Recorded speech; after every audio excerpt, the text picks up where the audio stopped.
धाराशिव जिल्ह्यातील परांडा आणि तुळजापूर तालुक्यांमध्ये मोठ्या प्रमाणात एमडी ड्रग्सची वाहतूक आणि विक्री होत असल्याचं गंभीर प्रकरण समोर आलंय।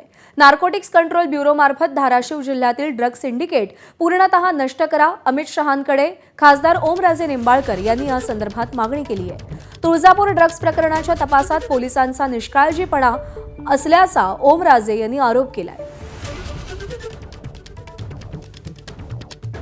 एमडी ड्रग्ज नावाचा अंमली पदार्थ त्या ठिकाणी माझ्या मतदारसंघातील तुळजापूर आणि विशेष करून परांडा या ठिकाणी विकला जातोय।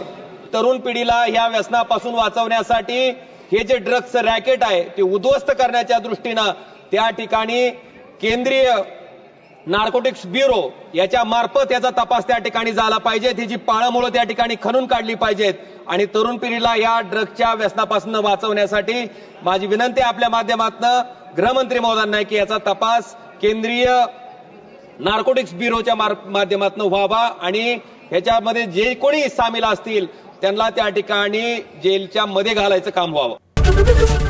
एबीपी माझा, उघडा डोळे बघा नीट।